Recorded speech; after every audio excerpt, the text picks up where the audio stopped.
ఈ నెల 23న నామినేషన్ వేస్తున్నట్లు పొన్నూరు ఎమ్మెల్యే అభ్యర్థి అంబటి మురళీకృష్ణ ప్రకటించారు. ప్రజలకు మంచి చేయాలనే ఉద్దేశంతోనే రాజకీయాల్లోకి వచ్చినట్లు మురళీకృష్ణ తెలిపారు. ధూళిపాల ఇష్టానుసారంగా తనపై మాట్లాడితే సహించనని వార్నింగ్ ఇచ్చారు.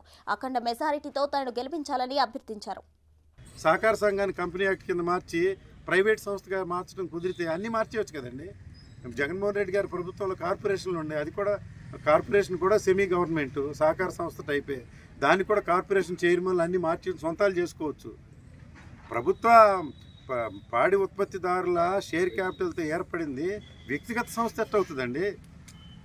మిగతా డైరీలకి వీటికి తేడా ఏంటి? మిగతా డైరీలు గవర్నమెంట్ ప్రమోట్ చేసింది, ఈ డైరీలు రైతులు ప్రమోట్ చేశారు. దాన్ని నువ్వు సొంతం చేసుకున్న అసలు సిగ్గు ఎగ్గు లేదేమా? ఇంకా రాజకీయాల్లో 10 సంవత్సరాలు గెలిచిపోయినాయి. నీకు పొన్నూరులో సాంప్రదాయేతర రాజకీయాలు వచ్చినాయి. సంక్షేమం చేస్తున్నాడు ఒక వ్యక్తి, ప్రజల దగ్గరికి పోతున్నాడు, ట్రైసైకిల్స్ ఇస్తున్నాడు, ముసలమ్మలు సాగుతున్నాడు, మరి వెస్ట్రన్ కమోళ్ళు ఇస్తున్నాము, కాలు పోయిన వారికి కాళ్ళు ఇస్తున్నాము. నేను ప్రజల దగ్గరికి వెళ్తున్నానండి. యేసు ప్రభువును అల్లా వెంకటేశ్వర స్వామి ఇంతకంటే ఎక్కువ చెప్పాడా ప్రజలకు సేవ చేయమని? అంబేద్కర్ వరకు మనం పసుపు జెండా వేసుకెళ్ళొచ్చే రూల్ ఉందా? ఎన్నికల నియమావళిలో